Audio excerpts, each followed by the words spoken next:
Hello and welcome to another episode of What's on the Pile. I'm Nathan Bezner, and with me is Hsien, Wagner, Jenner, and Jane. You can all say hi as I say your names or We wave. all waved. Hello, Wave. hello, Yeah. hello, Hello. hello. Hello. Hey Mo. This week we'll be discussing the fun Finnish holiday horror film Rare Exports. Uh, the story of the unearthing of evil Santa, the hearty Finnish parents who can you can actually physically watch swallow their emotions, an army of naked old men who look like the evil scientists from City of Lost Children, only very, very, very naked, Very naked. floppy Very naked. bits and pieces. And the kid who must save them all because he's the smartest one and he's no nonsense. And my kid freaking loved this movie. It was exactly what he wanted. Aw. The army of Oh, really? naked elf men was hilarious to him. He even came downstairs before the show and said, I love that movie, but the best part is when the naked elf men were coming out. He just thinks it's the funniest fucking thing in the world. Because nudity is objectively funny. I liked this movie a lot. It was fun to I watch did with too. Declan. What did you all think? I would have never seen it on my own, but I just enjoyed it so much. Although I will say we had plenty of warnings about the child endangerment, but we had no warnings for naked elf men. Yeah, I Old purposely men didn't mention penis that. everywhere. That's because then it wouldn't be funny if you're I warned. suppose, but I mean, well, I don't know. Anyway. Oh, and I've got a I warned homemade some people. I got a thought it homemade was funny. snack with me. Nice. I make this every Yay. year. Well, they're not elf Then men. you're There- safe from the elf men. Serendipity. Or at least you can distract them for a bit. Yeah. I mean, when I first saw the movie, this is like years ago, I was like, I need to find out what that is. You can't buy Finnish gingerbread, so I had to look up a recipe for it. My brother and I went out the next day and bought a bunch of ingredients that we would never normally buy and made it. And I've been making it like almost every year ever since. And it's a crunchy cookie, so it freezes really well. I make a huge batch of it. I don't have a gaggle of kids to feed it to. So I just put it in the freezer and just grab one out of the freezer every now and then. Snack on it till the third Nice. quarter. Yep. So how is it unique? Is there a particular spice, or is it just that it's sort of a hard cookie shape? Well, or- the authentic recipe uses Finnish dark corn syrup, which I can't get. I don't know that much about gingerbread. It's hard. That's unique. The spices, it's allspice. Mm. I'm blanking on what else. There's orange zest in it. Cloves, some other things. Nutmeg? No nutmeg. That's in the allspice, though. I'm pretty It's sure. ginger, something else. But I use just dark Caro corn syrup because that's what I could get. But Just curious, does it have cardamom in it? it Or- does not have cardamom in it. Okay, sorry. That is the scent of Christmas for me because it's a essential part of kumkaka that my family always used to make, which is Ours too. Yep. Yep. So Norwegian, Swedish, or Finnish? I'm curious. Actually, German. German. Oh, okay. Yeah. Okay. And was it? Did you do it with the little roll, like a little ice cream cone? Yep. Yep. With the wooden roller. Mhm. And after you do it for about 3 or 4 hours, the tips of your fingers are burnt. Yeah. Yeah. That's essential because you got to roll it while it's still hot, or it'll solidify in place. We haven't made it in a long time. Honestly, it was one of the things my grandmother insisted on for Christmas. So but she's not been around for 15 years now. So Sorry. we don't have burnt fingers anymore. Let the tradition die. Maybe just a little bit. Yeah. It's a film that gets you feeling like Christmas and Finnish old man cock. Pretty much. Pretty much. Yeah. It's a good old fashioned getting the goddamn sack Christmas movie. Yeah. This was kind of fascinating because it is pretty patently constructed as though it were a children's film. Mhm. It has a lot of Especially the end. Yeah, especially Yeah. the end. Yeah. Realistically, the plot actually ends up being a lot simpler than I was expecting it to be, but it ends up going in some directions that I completely was not expecting. The turn when we figure out what is the deal with the captured Santa Claus Yeah. Uh, That was great. That's something. When we figure out what's actually going on, the visual is extraordinary, and at the same time, I'm gratified that they didn't actually fully tip the hat on that. I realize I'm Yeah. speaking a little bit vaguely. I don't want to indulge too much in spoilers for people who need to seek this out on Tubi this holiday season. Though, just so you know, we are going to spoil it. Oh yeah, no, Yeah. we're totally going to Oh, yeah. spoil it. I just don't want to be the first one to do that. No. And actually, Yeah. while you mentioned Tubi, let me say I watched it on Peacock, and they had like 2.5 minutes at the Sorry. they had 2.5 minutes of commercials at the beginning, which you can go and get snacks and get something to drink, and then come back, and then there are no commercials for the rest of the thing. So There I don't were know only- if they did that on Tubi or not. I think there were only about 2 30-second breaks, so I didn't find it a disagreeable experience. It's not like that nightmare that we suffered through from that Nick Hornby adaptation. I can't even remember the title. I'm watching it on the Did we- Roku channel. We watched stuff. Whereas the closer we got to the ending, the more commercial breaks that they had because they figured we were fully invested by this point. They did not do that on Tubi, and bless them for it. I think I watched something on Pluto for this podcast, and I watched half of it. Then went back the next day, tried to skip to the half again, and it played every ad break I would have had to watch again to get back I've to that. had that It was like happen. 10 minutes, like Yeah. 10, 15 Yeah. minutes of ads. I love worst. Pluto for real time, but their VOD is, well, it's why you're not paying for it. Yeah. You gotta make an account for Tubi though. You can't just stick around with it unlogged it. Well, you can, but it doesn't save your where you are unless you have an account. Yeah, I was gonna say it's not great if you're not watching it serially. I watched it in a single sitting, so I was actually good in this case. But I know I can see that. It's not that long either. It's not a terribly long. It's like 80 minutes or something. I wanted to touch on that ending you're talking about, the heel turn. What's and this is a little bit of a spoiler, but I love Santa Claus. This probably none of you know this about me, but I just really like the history and origins of Santa Claus and the different religions that pieces of him came from to become this amalgamation. And I think it's really cool. So when the guy showed up, I'd forgotten about Santa's elves completely. I didn't even think about them. And I was like, oh, I guess they're not going to do the horns. And so I was fucking disappointed until the end of the movie. Okay, now I'm going to indulge in a spoiler. For you, Nathan, my friend, the existence, I didn't know that about you and Santa Claus. That said, I know how you are about kaiju. So the idea of a kaiju Santa Claus. Oh God, that sung to me. Yeah. Well, again, I with think the spoilers, I mean, we never did actually get to see Yeah, the you don't whole get to see thing, it. and I was disappointed. No, because the joke was better than the payoff would have been with Okay. the creature. Yeah. Okay. To that point, I think my favorite part of the whole thing is that in the thawing out, they actually have his switches.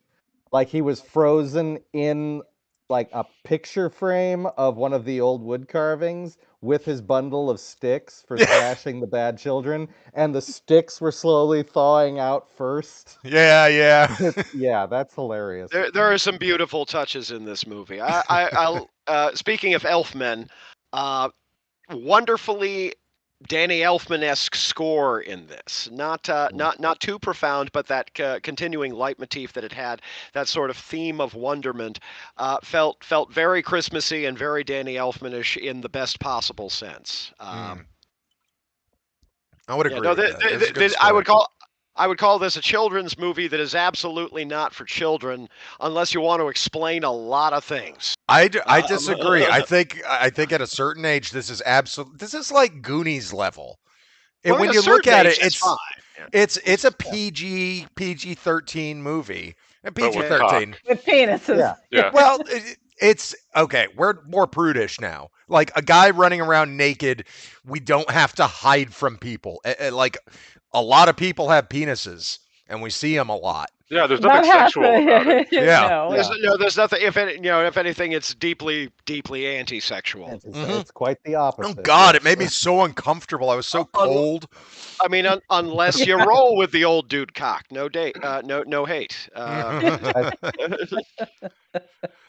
To a certain degree, I feel like this could only have been made in Finland, where you would find that many old men willing to run around completely stark naked in the fucking cold because they're Finns. And again, as we observed when we were talking a little bit about Sisu a few months ago, this falls completely into that Finnish strain of deadpan, fuck you and fuck everybody humor all over. And the place. I didn't even know it was the same guy. I mean, I haven't seen Sisu yet, but I saw this movie long ago before Sisu existed. But then I was It's the watching same movie, I'm like, director? wait, no, Yes, the main same director. same Oh. director. I think it's the A same Sisu? director, Oh. unless I'm reading What, it. what do you mean by same guy? The dad is the Sisu guy. Yeah.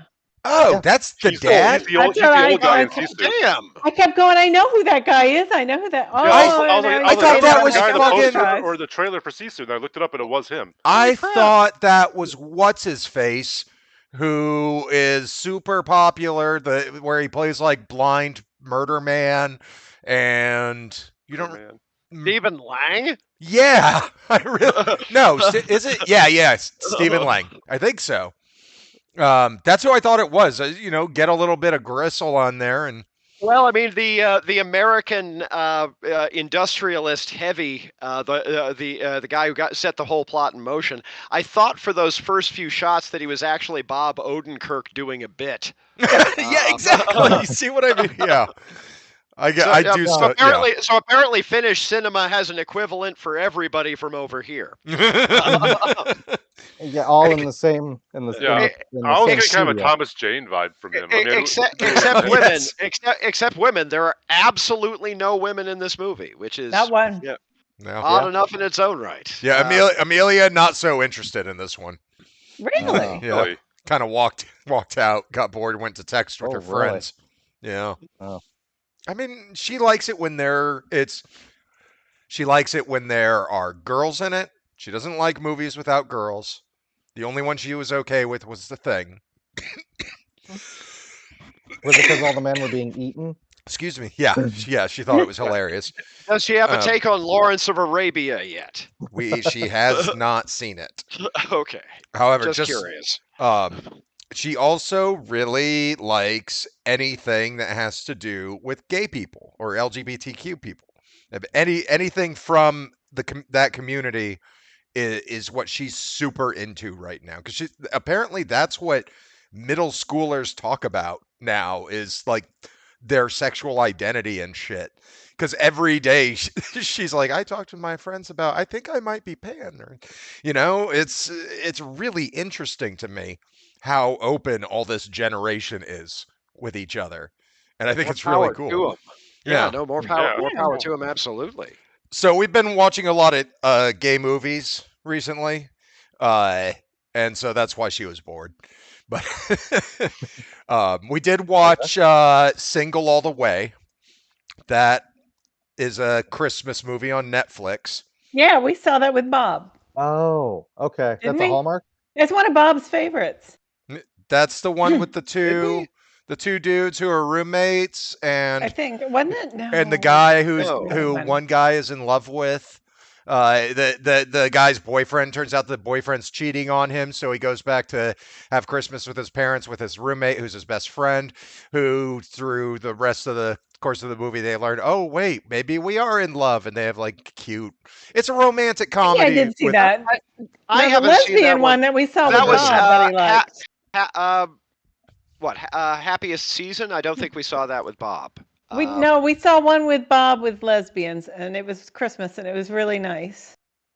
I don't remember what it was. Like Bob's favorite. I mean, I know what you're remember. thinking of. I cannot remember what it was. I know we Was had it a good Kristen time. Stewart in it? Well, no, that was Happiest Season. That was the one with Kristen Stewart and Mackenzie Davis, but we did, which I loved, but we didn't watch that with Bob. These movies that I'm talking about don't have names you would recognize, except for no, I take that back. I 100% take that back. Okay, there's a shared universe in the Netflix Christmas movie verse where Okay. Like with Kurt Russell as Santa Claus. no. I'm talking about like Rob Lowe and Charlotte from Sex and the City are in Africa together, and she's a rich lady who's trying to get away from rich people, and he's just a gruff guy who needs a soft touch, and they romantically. You're really describing Hallmark Channel at the moment. That's but- what they are. Netflix has been doing they some are really good one- Hallmark stuff. They are Okay. 100% Hallmark stuff, but with budgets, like mid-range budgets. And they have a shared universe. In some of the movies, other movies are movies in that universe, whereas there are also characters that show up. Some just walk in the background. It's apparently the same group of people making these movies over and over, so they're just like, fuck it. And I think that's amazing. Neat. I was going to say, have they managed to cross over into the Tommy Westfall universe yet? No, Give it time. they Give haven't it time. they have not cracked out of their own universe. So I'm going to regret this, but you may have to get me a list of those movies on Netflix because I am about to go to the in-laws where it's mostly just the Hallmark Channel all the time. And it might as well be higher budget. Mom does version. this. So Mom does show the them same how thing. it's done. Yeah. Well, I will also say I saw a Brooke Shields one. I made my mom watch it at Thanksgiving. It's Brooke Shields Yes. and Carrie Elway. Yes, Scotland for that's Christmas. part of it. Or White Castle for Christmas. It's so good. And It was Carrie so good. Elways has this Scottish accent that's hilarious. Yes, the whole thing's lovely. It and is. her dress at the end is like, oh, to die for. So yeah. One of the things I really like these movies, but I don't think I like them in the way that Jess likes them, where they're kind of brainless fun and they relax her because you don't really have to think about anything. Whereas I'm looking at it, and whoever they have as the makeup artist on each of these has caked makeup onto people so heavily that it looks like somebody smeared them with the smear tool in Photoshop. Oh boy. Remember that HD and UHD resolutions have brought in details that no one was ever supposed to see. Yep. Mhm. And if someone is working from an older style of makeup artistry in the present day, they're doing it wrong. Yeah. I won't say which one yet, but one of the theatrical releases I saw this weekend, you could clearly see somebody was wearing a bald cap in every shot. And this is Yeah. a Hollywood movie. Wow. Yeah, Wow. it's bad. And the skin tone is different too. And you can see where it sort of like goes up around his hair. It's pretty bad. But I'll get into that later. Circle back on that one. 'Cause Yeah. It's a you good gotta- movie though too. Yeah. That's the thing. We gotta need more cure it. information. Yeah. Well, maybe for next Christmas we'll need to delve into the Netflix Christmas verse and watch a couple of Okay. awful, Okay. great Christmas movies that are all feel good. Like See, this they is all how have I- happy endings. This is how I ended up seeing Rare Exports the first time, because I do my Halloween marathon every year. One year I decided to try it with Christmas, but I had the same rules where it had to be a movie I hadn't seen before. So about like Whoa. a week in, I started to run low Mhm. Yeah. and just started searching for stuff. I saw Finnish Evil Santa Claus on Amazon free. Sure, why not? And ended up loving it, Mhm. and then ended up with this Christmas cookie tradition. Yeah, see, I ran Rare Exports for the movie night. I can't remember what I paired it with at the time, but it went over like gangbusters. So I have to say, It's a there's joy. It's Yeah. there's a absolute lot of section fun. near joy. the end. There's a section near the end where it goes CGI with the helicopter like swooping down over the herding Santas throughout the wilderness, and that for some reason that in particular strikes me as some of the worst green screen I've ever seen. At the Which same is time, it looks probably great. unfair. If you Sure. retain your Fun. retain your capacity to suspend your disbelief, I didn't. believe in fake me out of in Santa's helpers. I Yeah, know you're right on. exactly what you're talking about, Matt. I know exactly what you're like talking on a about. I technical saw it. level, I can Yeah. see how that was constructed, how much money Mhm. they had to make it, and I look at it and compare it to the rest of the film, and I'm like, yeah, okay, it's fine. The imagination Hold me of the out. visual far exceeds the proficiency with which the visual is accomplished, but that's okay. Believe in Santa's naked little helpers. Of course, I also still love the CG from the Aughts Godzilla, the Millennium series. I think Right. it's I think it's wonderful. It's not. It's Did any of you watch the 2 shorts that this film was based on? nope. No. No, need to. Okay, worth looking up. So what the entire concept Wait, came. yes, I did You watch did. it. I Okay. watched it right after I watched the movie, and that was 2 weeks ago. But I remember, I remember it being different. It's more than a little different. It Yeah. was a Helsinki film studio, and for their virtual Christmas card that year, they shot the essential idea of this, which was a trio of professional Father Christmas hunters going out into the wilderness and trapping a Father Christmas for training, domestication, and send him off to the world as a rare export, which is where the whole term comes from.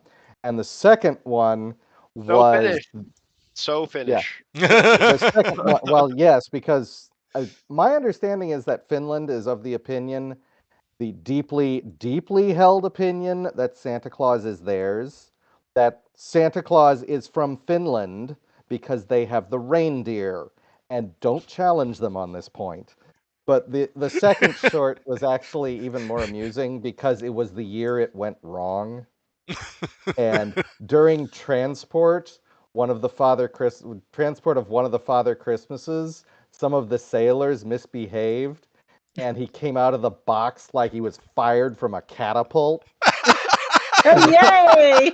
Yes. And yeah, and it's someone was smoking and someone was drinking near the crate labeled rare exports, and it just shows the carnage afterwards, and they have to hunt down and put down a rogue Father Christmas. Oh boy. Okay, now need I to have watch to that. say, I think yeah, they're I have to saving say, that I if they're kinda ever going to like- do a sequel here. I kind of like the shorts better than I like the film, and I love the film, but the shorts are just this tiny little. And the first one is set up as a punchline because they don't reveal what they're hunting until they dart a naked bearded man running through the wilderness. That's the one that Call I him saw. I didn't see the A other one. 300-year-old Father Christmas. Yeah, yeah. But yeah. So it's great fun, and I mean, I picked up the DVD years ago when I was showing it for movie night, and I need to look up what I actually screened that with. But yeah, I like this film quite a lot. I feel like it really takes a turn when the boy takes charge of the situation and all the adults listen to him. Mm. And they're like, oh, he has a great idea. Let's suspend all of our children from a cargo net in a helicopter. It was Well, a they great gotta be in idea. the Come on, sack. it was awesome. Yeah, They have to be in the sacks. it was awesome, but there's a certain cognitive break that has to happen at that point.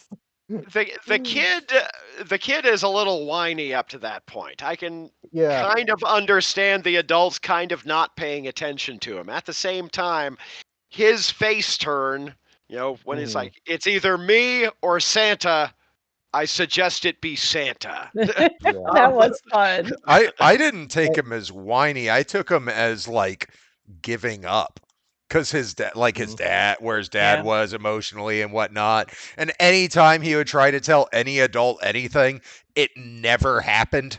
So I feel like it was not whining, but like muttering under your breath, like, yeah, fuck you. Well, it's straight up Disney Just hero. occasionally kid loudly. stuff, right? Like really loud. Like, Dad! Dad!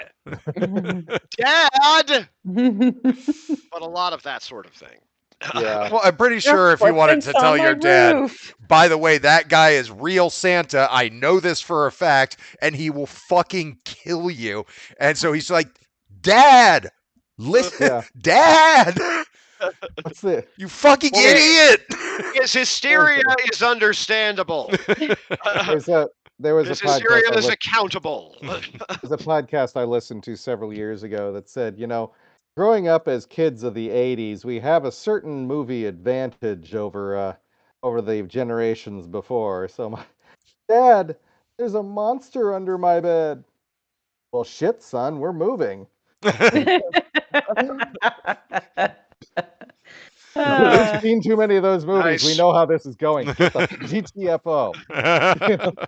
It's like Eddie Murphy's. Too bad we can't stay, baby. Joke. Exactly. The brothers got it earlier. Anyway. Well, I love this movie. I thought it was a lot of fun. I recommend it to anybody. I think we all can agree on that. It's a good holiday film. It's delightful. It's a lovely little picture. It has a very, to me, it has a very 80s kid movie feel. Yeah. It does. Without having all the like nostalgia product, like not relying on that. It has that feeling without all that bullshit that comes along with it. That is how you make a movie. It is a movie with the true spirit of Christmas. Yeah. Santa's coming, and he's gonna kick your ass because you've been a little bastard all this year. Him and Like his getting the goddamn 150 set naked kind of elf Christmas. Yeah. Ugh. All right. Well, anybody have anything else to say on Rare Exports? You all good? Wish No, I had a not soundtrack for it. All right. Let's move on to what we watched in the last 2 weeks, I guess now. I did not write down anything except for one thing. So, of course, I've forgotten everything I've done in the last 2 weeks. It may as well be a blank. But I could say who wants to go first? I I only can. have a handful for once. Mm. Do you want me to? I have I have a a pretty lot, substantial collection, actually. Me too. 3. Let's go Okay, with I'm not 3. somewhere in the middle. Well, and let's try not to. Yeah, we'll just rush through a couple of them. Okay. I have one thing that I have extended thoughts about, but a bunch of other stuff. Anyway. Okay. I think that was you, Shane, starting us Oh, off. I'm going. Okay. First thing I saw The Boy and the Heron. Anyone else seen that yet? Not yet, no. but I want to. Still need to. Beautiful film. I've had the same conversation with 2 other people who have seen it. No idea what the fuck is going on in that movie. It reminded me of Spirited Away, where all this magical stuff happens, and I'm sitting there thinking, this has some significance. I don't know what it is. This is some kind of lore that I'm not familiar with. Also, a lot of it I think is clearly based on Miyazaki's life. It's a post World War II movie. The movie opens with a boy's mother being firebombed to death. Lovely. And then, so this is not really a spoiler. This is just sort of the setup. So what happens is they leave Tokyo. This kid and his dad. His dad shows up a year later with a new mother for him. That's how he presents it. It's his wife's sister, and she's already pregnant. Work. This is, and the movie just biblical. This is just matter of fact. This is just what happens, and Sorry. To be clear, the father married the sister of his dead wife. yes. Okay, just And making then sure I had it right. I don't know if he married her, but she was already pregnant because he says, "Here's your new mother. You're going to have a new brother or sister very soon, like within a couple of months." And then we slowly learn. Or I think she says something like, "Oh, I remember when you were a little boy," and then we start to slowly learn that she is the sister of the dead mother. But this is just presented matter of factly. Then the magical stuff happens. Okay. Then that magical shit. Yeah, well, the magical stuff, I don't understand what's happening. There's a lot of stuff with birds. Apparently parakeets are the villains of the movie. Wow. For reasons. Yeah, fuck parakeets. Yeah. But I know this is something you guys all want to see. I won't say too much about it. But it's a beautiful movie. I don't know if I fully understand it. Need to do some more research on it. So one to file for repeat viewing in any event. Yeah, I think. Go ahead. Well, if I recall correctly, herons are a fairly potent symbol in I don't know is that necessarily Japanese mythology as such, but I recall them being a very potent symbol in my single favorite anime of all time, Night on the Galactic Railroad. I think they were the spirit of transitioning from one life to the next or the afterlife or That could something make like sense. Like that. the Heron is sort of his like guide, mentor through this whole thing, and then they're fighting the evil parakeets. I mean, Even- Night on the Galactic Railroad is a movie that requires dissertations to interpret in the first place. So yeah, but So yeah, to no. to be clear, Hsien, you're saying you don't understand what's going on. Do you mean thematically, or you physically you don't understand the sequence of events in the plot? Thematically, the sequence of events. I mean, it's kind of. It reminds me of Spirited Away, where it's like one magical thing after another kind of happening. Mhm. He's kind of on this journey with this heron, who's not quite a heron. There's evil parakeets. This whole thing also sort of, kind of takes place in hell, but not really. I don't know. Okay. I won't spoil it because you guys are all You- going to go. A see it. metaphor for hell, if not a literal Oh, hell. You had me at evil parakeets. No, I mean it's Miyazaki, so we're sold. Yeah, Yeah, it yeah. should be on the list. It really should. You could Yeah. stop On the trial. talking. Put it on the trial. Don't sell it to me more. It's confusing and weird, and it's all trippy. Yeah, it is. Stop It's also- selling it to me. I saw the sub, by the way. I didn't even know who was on the American voice cast. I saw it afterwards, and it's a huge list of people. Like Christian Bale's back. Mm. I forget who else now. I think Florence Pugh's in there somewhere. Mm. I don't know. A lot of big Yeah, names. I mean, doing voice work on a Miyazaki film is actually a prestige thing at this point, I figure. Noticeably absent, Chris Pratt. Amen. Oh, I saw the Garfield trailer. It just sounds like Chris Pratt. Yeah. Like when you Yeah. read Garfield, whether you liked it or not in a comic strip, when you thought of a voice for that character, Lorenzo goddamn music. Music. Yeah. Yeah. yeah. There's no gravitas to Chris Pratt. Not so much. He jumps in holes. It's a Parks and Rec thing. Okay. No. Oh yeah. Yeah. That's a Okay. season one. That's a Yeah, season he's a- one thing. That's a deep Yeah. cut. He's that fat kid from Parks and Rec.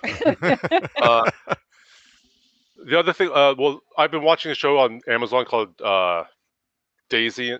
What's it called? Daisy Jones and the Six. Because I read the book. Oh yeah. I tried it. It was- The book I really liked. The book was Bob went on about that a bit. yeah. Yeah. The book was like an oral history. The move or the show kind of tries to follow it. It's a very very very standard like rock and roll story. yeah. Very loosely based on Fleetwood Mac. There's jealousy. There's drugs. There's cheating. I'm on like episode 9. I've been watching it while knitting. I'm gonna finish it because there's one episode left. But And you have more knitting to do? yeah, I'm working on a hat. Still Okay. got a while. It's a Still got a lovely while to go. hat. Thank Yeah. you. Got calluses on my fingers now. Yeah. There's not a whole lot to recommend it in my opinion. There's Timothy Oliphant's in it as a tour manager. He's fun. Yeah, but I didn't even finish it myself, so I got through Yeah. like 3, 4, Like- 5 episodes. I don't know, not many. Yeah, like it's fine. There's nothing like wrong with it. But the other thing I was dragged to was the new Wonka movie, Oh, Which- I'm sorry. which How do you feel? was good. I didn't realize it was Really? by the director of Paddington and Paddington 2. Oh, This movie Okay. has more in common with those movies than either of the previous movies. There's no hint of the Johnny Depp weirdness. There's none of the Gene Wilder crotchetiness and sarcasm. This is pure, just whimsical, wholesome Wonka. This is the one with the bald cap. One of the villains clearly is wearing a bald cap, and it's very visible. A lot of fun. It- If you Does Hugh Grant ever stop looking terrifying?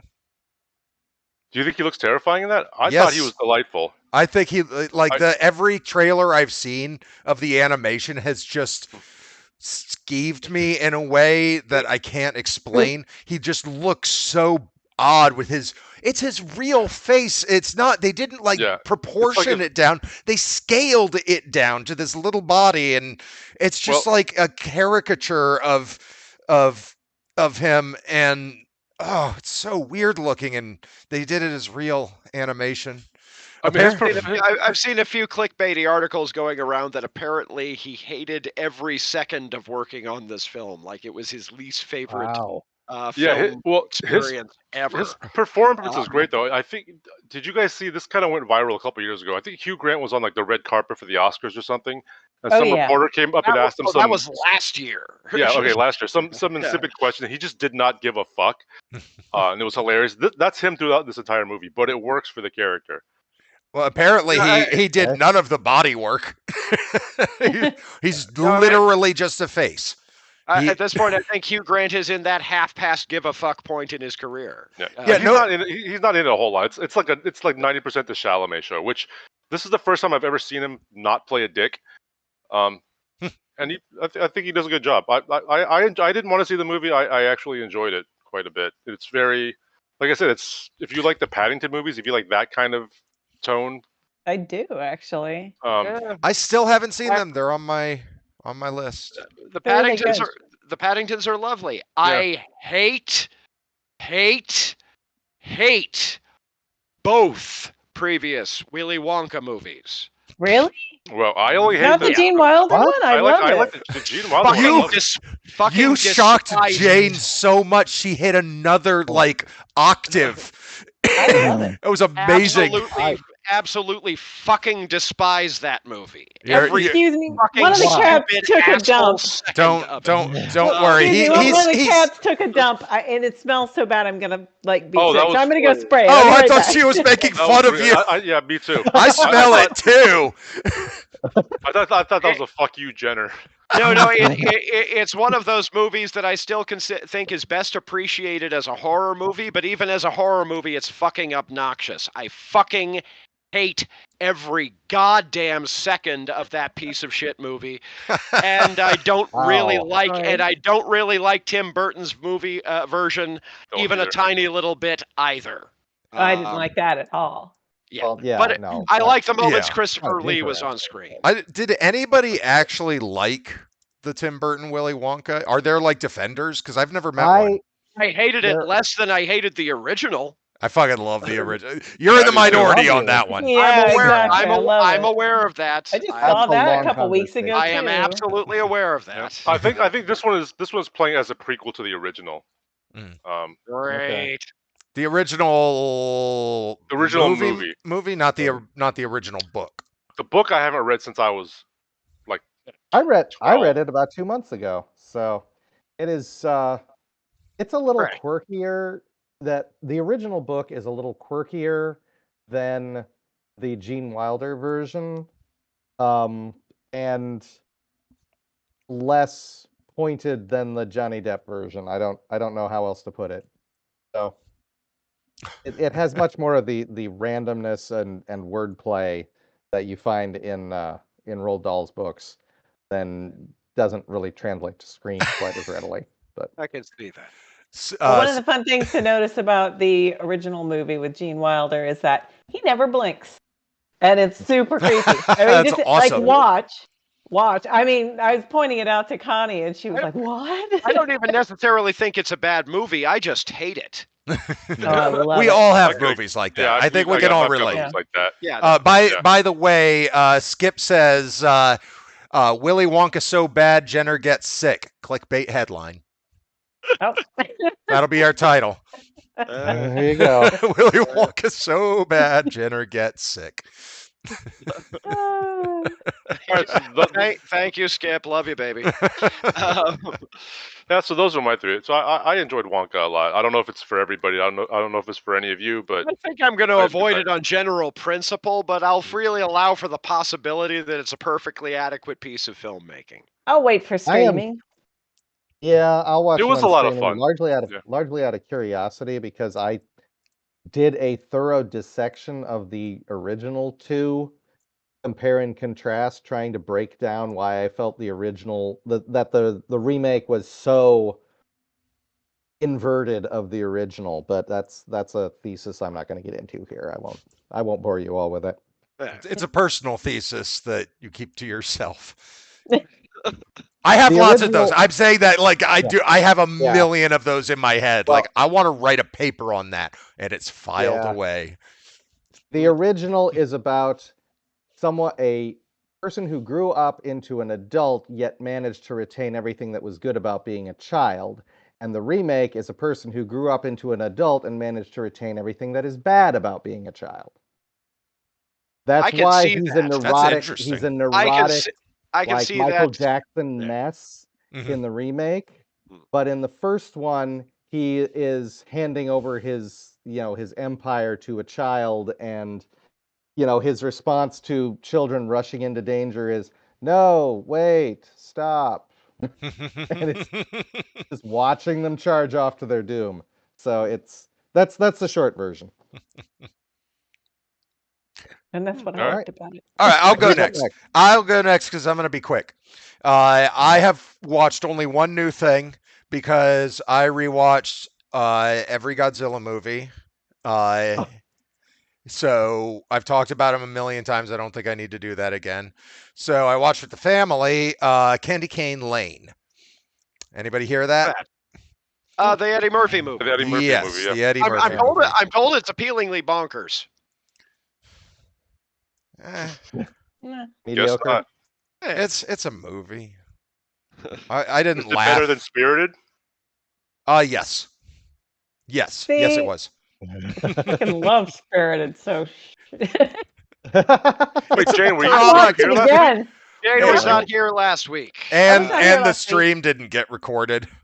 Oh, did Oh. you? I knew about that, but You I weren't here for okay. Nate's rant But about you- Spirited. I went on a Nate rant about ranted Spirited. about Are you Spirited sure? about For 20 15 minutes.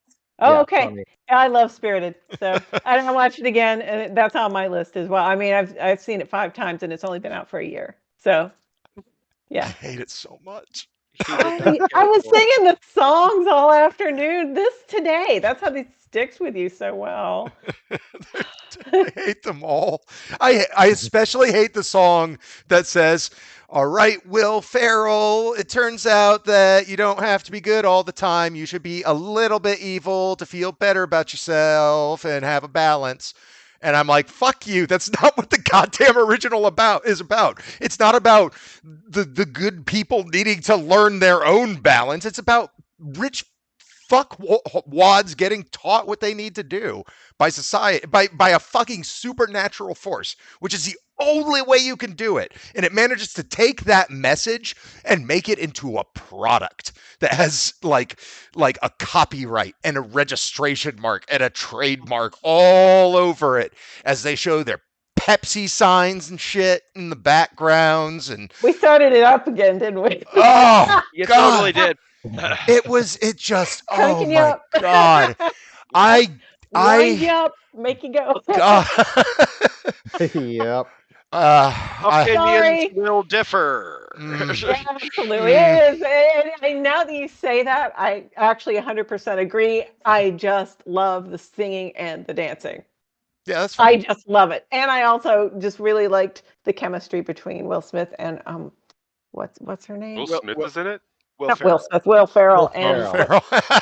Oh, sorry, And- and the lady whose name I can't remember. Oh well, it doesn't matter. Anyway, Fucking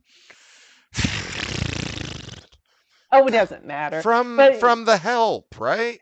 Yeah, Emma Stone? no, No, Viola Oh. Davis. no, no, not Viola Davis. No, Ma. Yes, Ma. Oh, Yeah. I know who you're talking. Octavia Spencer. Octavia Spencer. I knew Yeah. it started with an Olivia. O. Sorry. Why do I wanted know to that say from Ma? Olivia Colman, but that's not right. I know that. She's from Halloween she's great in 2. Wonka, by the way. Olivia Colman. And Octavia Spencer I was love great her. with Ryan Reynolds in The Nines, which if you've never seen The Nines is fucking great. The Nines is She pretty was good. terrible in Halloween 2. And everything was terrible in Halloween 2. So, Which one? I don't think. Rob Zombie. Okay, I have never seen any version of a Halloween 2. I've seen 1. I've seen 3. That's it. 3 was great. I mean, Wow. one's obviously great. 3 is also We great. should in my get opinion. you to Wait, which marathon 3? the Halloween 2. The season of the witch. Yeah. Yeah, that That has Okay. gone from being my least favorite to one of my favorites. that Because happened to everybody. I, Ken, at the risk of being Poor hipster, Wagner. I was on board to begin with. Shane, we need to get you to marathon the Halloween 2s, all 3 of them. Just the two. Just See the what twos. happens. You have to watch them in the that order. middle. Each series, you have to watch the 1, then the 2, then the 3, and then only one of them goes to like 4, 5, 6. Well, no, Spoiler alert, they're number 2. You just need to Hey. watch Halloween 2, then you just need to watch Halloween 2, then you just need to Then you watch wa- Halloween Kills. Yeah. Yeah. That's how you Yeah, do it. that's that. Oh, Okay. I It's forgot completely they. nonsensical. It's a scam, Except but technically, the 2018 Halloween is Halloween 2. Wait, what about Yeah. Halloween H2O? That's got a 2 in it. Why is 20 it called That's- H2O? Because it's the 20th 7. anniversary. Oh. H for Halloween 2O. Oh. So the got it. full title You know, is Halloween H2O 20th anniversary. That is literally the That's the full actual title title. of the movie. 20 years after. But of 20 course, that years also- after. Okay, but it still has like H2O Halloween 20 years after. So it's Halloween 20 years after, 20 years after. Because they use the fucking acronym for the goddamn thing at the title. It was Dimension in the 90s. They were used to being overly cute. Oh, they didn't want to say and- Halloween 7. And then, of course, you end up in the interesting position of the 2018, which some of us jokingly refer to as H4O. Mm. It's an unbelievably corrosive compound if you can even get it to form in the first place, by the way. oh. You can't. Where were we? Anyway, don't Well, know. Oh, I was were ranting you done? that thing. Oh, yeah. Yeah, were You're you- right. Candy Cane Lane. It's fine. Everybody's fine in it. They do fine work. David Allen Greer has a standout performance. The outtakes are better than the movie. Overall, the movie itself is just kind of. At times, you can tell just how hard Eddie Murphy is kind of like phoning it in, and he's just doing his character of Eddie Murphy. It's really like you can really see it in this movie, and it's kind of depressing. If you can see that, once you see it, you can't unsee it, and then the whole movie is no. kind of a downer. Because the lady from Blackish, what the hell's her name? The mom on Blackish. Anybody remember? No. You're Fuck. cutting out Yeah, you're audio. Yeah, cutting your out. sound is coming Oh, out. am I the- cutting it's out for you coming guys? out. audio, Okay. audio Yeah. was cutting out a little bit there. I thought it was just me, or I would have said No, something a little earlier. Same. What did you hear? None of It's it the except woman for the lady mom who on- played the the mom mom on You know the Blackish. lady on Blackish. The mom in Candy Cane Lane is the mom from Blackish, whose name I cannot remember. Never watched Blackish. It's a great show. So I'm told.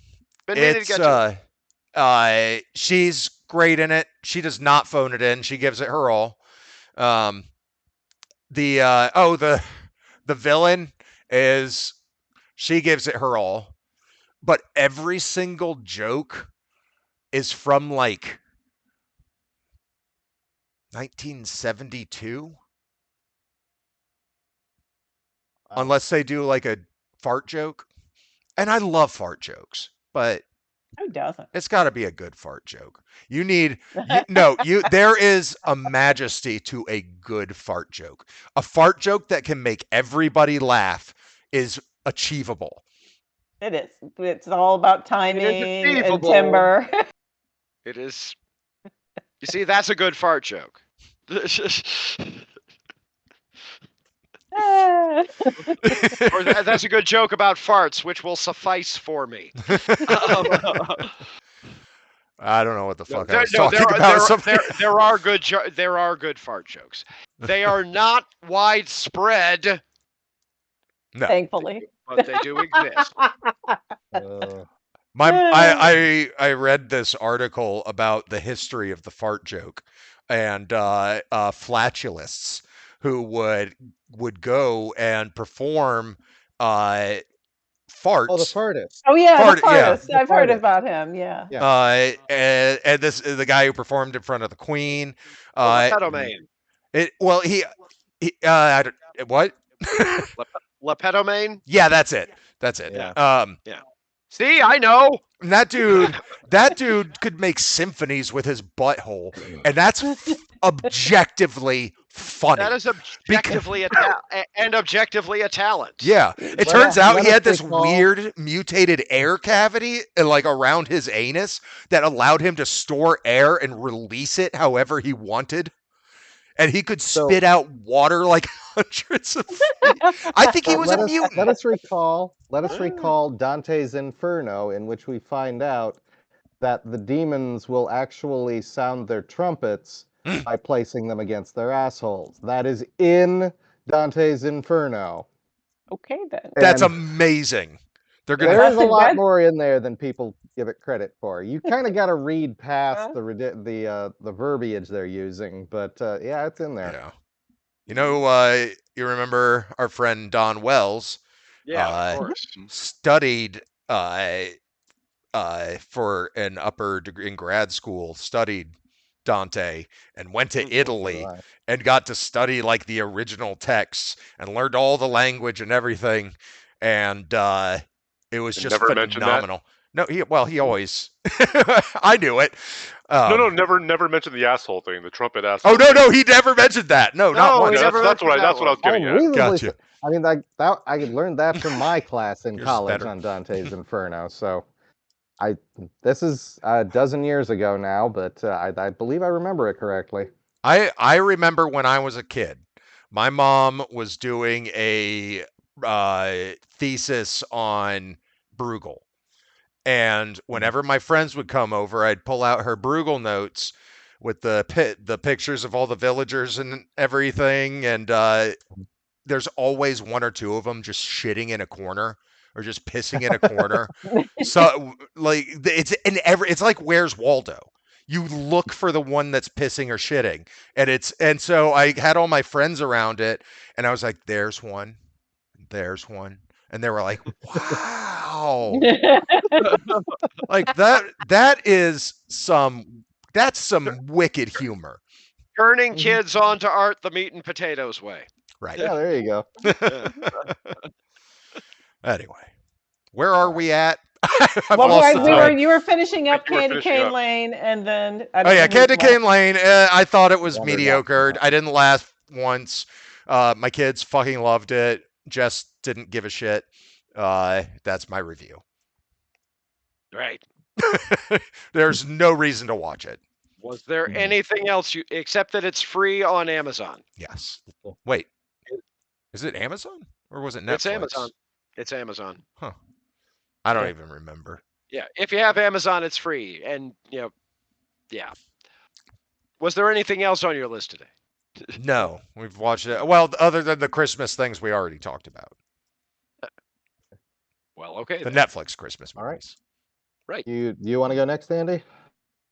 I have some extended thoughts on one of the films on this list, so somebody else might ought to go first. Well, what is the film? The Creator. Okay, everybody has extended. Did you watch the movie I suggested to you? I still haven't had a chance to. I'm sorry. Okay, then I won't get too spoilery, but yeah.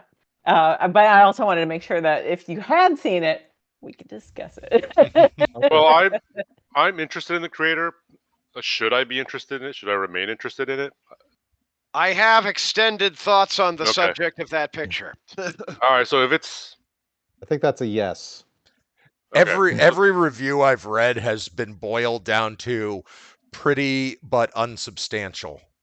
Oh, no, that's not the substance of my opinion on the film. Okay. I'm just curious about just wary of spoilers in case it's something I should let me dive into this. This is a movie that I went into wanting to love.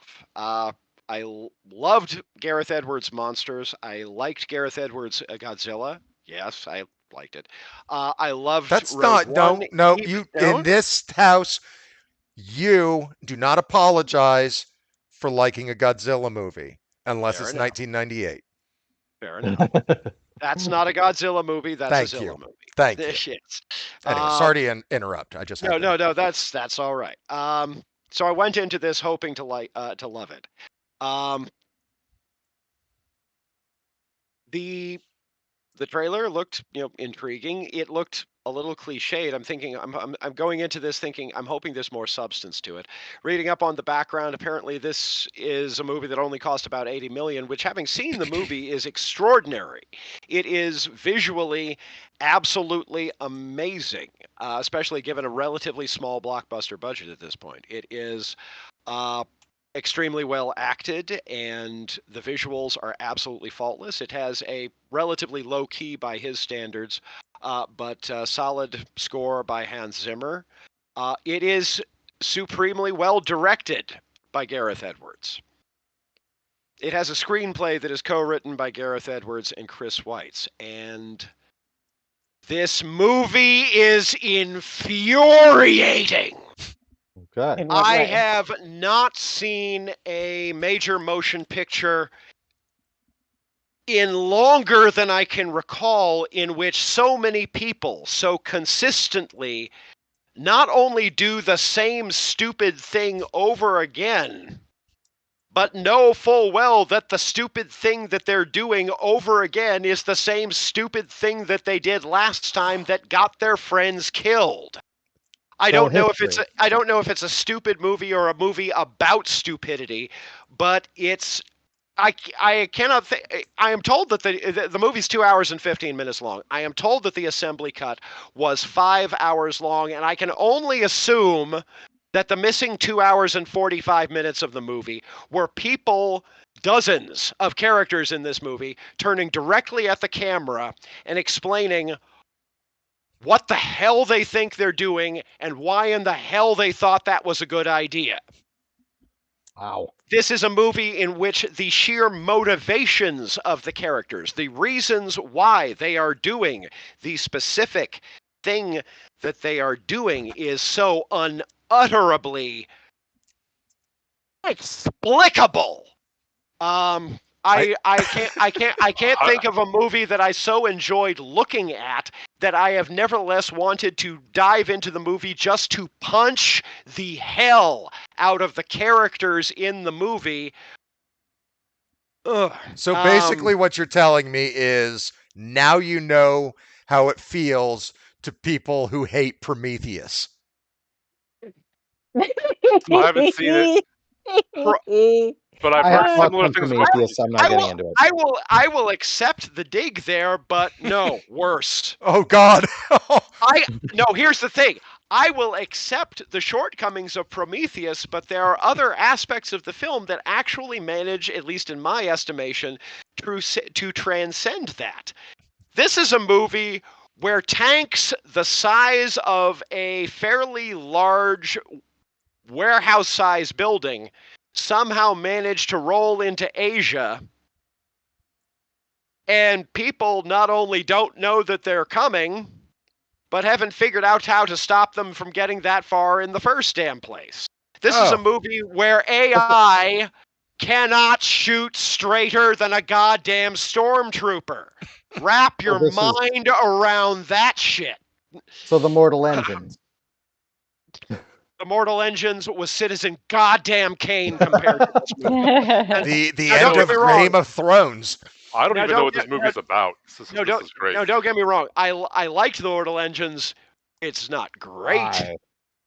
Why? I think I read the first book. I don't even remember it. No, that movie was fun. That movie was great fun. It This was You read the movie, first dumb book? fun, yeah. this movie is too smart to be moronic. Yeah, This Mortal movie- Engines is based on a book series. Yeah. This movie is a different kind of getting motivation wrong. It's about. That's the thing, is what's the movie about? The movie is about a guy who gets who was an operative who gets reactivated to go in and find the person who's making all of these AIs that are occupying half of the world in the subject of an ongoing war between the United States and apparently fucking Asia, I guess. Because there are only two places. There's the United States and there's Asia. That's it. Okay, so We get Allison. We get So Allison. we beat the fuck out of Canada. I and guess. Africa. Yeah. We get Allison Janney channeling Stephen Lang from Avatar, except dying much, much, much stupider because she's one of the people. Stephen Lang in Avatar went down like a legit badass. I always say in Avatar, say what you will about it, Stephen Lang's character only managed to get defeated because the entire planet literally attacked him, and even then he breathed an unbreathable alien atmosphere for 5 minutes before he was impaled on a telephone pole. When in the Avatar universe, people write the history books because people are the ones who write goddamn history books, that guy would go down as one of the most legit badasses in motion picture history. Side note. Yes. He came back as the villain in the second one, too. Yeah, Yeah, he like, did. Which was blue this fine. time. Which was just fine. Yeah, he's the It's villain. fine. A blue He's version fine. of him. Yeah. Apparently, he's going to be the villain in the next one as well. That's great. That's I fine. like him as a In the villain. I like Yeah, it works. No, the point is Stephen Lang's character in Avatar was the best thing about Avatar. In a movie that had a lot of good things. Allison Janney does her best to channel him. Her motivation, however, is even more inexplicable because the one thing that she drops about why she hates the AI so much, watching the movie,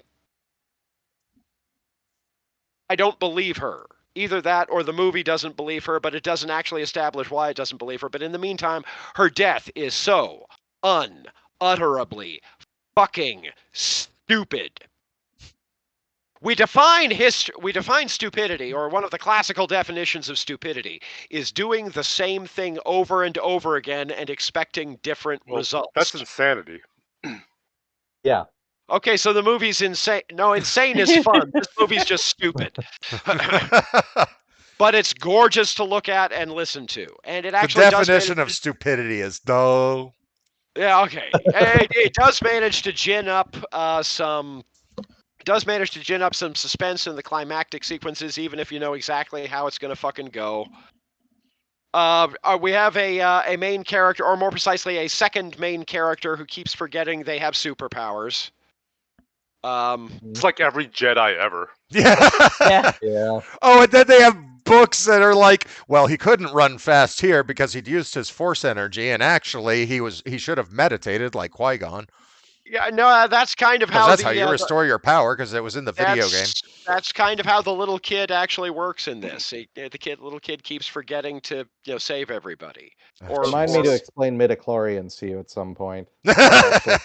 The can. definitive explanation for midichlorians is my brother Bob's. Yeah, I was gonna say you and Bob need to have a chat.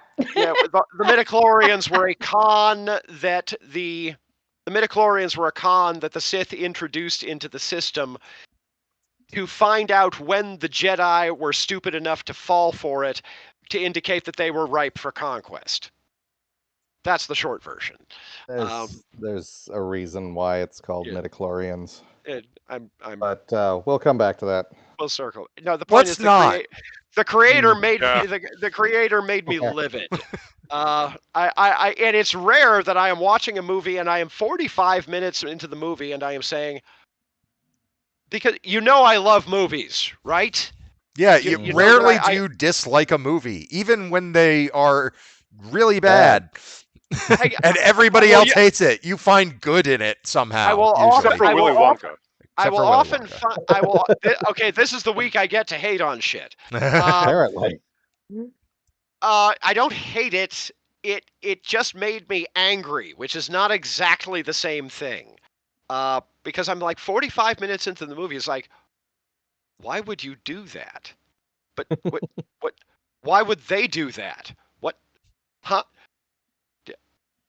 I mean, and a lot of the movie can be okey-doked with one of Allison Janney's lines late in the movie, saying to John David Washington's movie, he's like, "You are so fucking selfish," which just feels like some shit off of Reddit, but at the same time, it actually explains quite a lot of what's going on in this movie, but it's not adequate as an explanation for why the narrative should exist in the first place. I don't hate it in the way that I hate Sucker Punch. I don't hate this movie. I am infuriated by this movie because it could so obviously have been such an amazing movie if someone had written a goddamn screenplay for it. I've heard the Snyder cut is actually pretty good. Speaking of Sucker Punch, apparently Rebel Moon's getting trashed in the reviews, and they're already talking about a Snyder cut of that. Yes, it's This like is whenever hilarious. his movie fails, I had not has even to be a out yet. Snyder Right.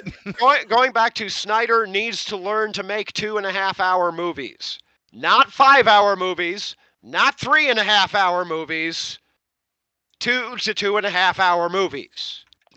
And it's also called Part 1. I just saw it on my Netflix screensaver Oh in no, the corner. part two's already been announced. Yeah, Wow. they did a deal for 3 of them because it's I'm Star gonna watch- Wars. Holy shit. I'm gonna watch them because Netflix. Yeah, but still. All right, Jenner, what else you got? Because we got 2 more big lists to go through. Alexander Payne's The Holdovers is. Oh, I want to see that. Yeah, it's a remake of Scent of a Woman with Paul Giamatti, but that's not necessarily a bad thing. Because it's a remake set in the 70s, and they get the kind of the 70s film grain, and that's it looks like a movie out of the 70s, and not in that sort of super artificial film look kind of way that a lot of things often do. It feels mimetic. It feels of its time. Paul Giamatti is lovely. The ending is predictable and a little bit annoying because for once I want the kid to sacrifice himself for Mr. Chips. Mhm. Because fuck the kid. But even so, it's The Holdovers is fine. It's not great, but it's fine. Caught the next 2 Doctor Who specials. Wild Blue Yonder is as good as everybody says it is. Even if you're annoyed by the rest of the recent Doctor Who, watch Wild Blue Yonder. It's fucking great. The giggles. I'm really annoyed though. Give Wild Blue Yonder a shot, even if you ignore the other 2. Just imagine that it's a lost episode from the original run of the 10th Doctor with Catherine Tate. Okay. It'll play like gangbusters. That might work. Let's see. The Giggle, I liked it. I've seen very mixed responses. I have a very mixed response to the way that they went with the regeneration. I'm still adopting my standard wait and see approach with Doctor Who. The Marvels is delightful. Oh, Well, yeah, of course it is. It's minor, but it's delightful. I did not feel my time or VOD money was wasted. It's just fine. It's perfectly good. Given the developmental hell that it emerged from, it may be better than it has any right to be. It's a good time. Don't worry about it. The Retirement Cage with Nicholas, the Retirement Cage. The Retirement Plan with Nicolas Cage and Ron Perlman is Nicolas Cage having a good time. Slip. To watch The Retirement Cage starring Nicolas Cage. Yeah. He's only got a few left in him. It's when the haters try to make him retire. Anyways, no, The Retirement Plan is a fine little programmer. Has some wonderful byplay between Ron Perlman as one of the goons and Nicolas Cage's granddaughter. It's minor, but it's a good time. Fun work by God damn it, Rorschach from Watchmen. Jackie Earl Haley. Jackie Earl Haley. Wow, I haven't seen him since Watchmen. Actually, I don't think. He did he was Freddy. Yeah, he did the Nightmare on Elm Street Nobody remake. did. Yeah, I watched it on TV and it was terrible. It's not I good. have not watched They it yet. they humanized fucking Freddy Krueger, the In the child wrong way. killer. Yeah, I had a Well, friend. they tried when to- Freddy versus Jason came out. I was like, they were like, "Oh, who you gonna think is gonna win? Who you think is?" Yeah, well, the child killer is gonna, win over the child molester. Okay. Yeah. That's fair. one of those who you're going to root for things. But of course, amusingly, Jackie Earl Haley was the one who drove Johnny Depp to the audition for the original Nightmare. Yeah, but even so, the mistake in the remake of Nightmare on Elm Street was trying to make it even leave us in a sense of ambiguity that Freddy could have possibly been innocent.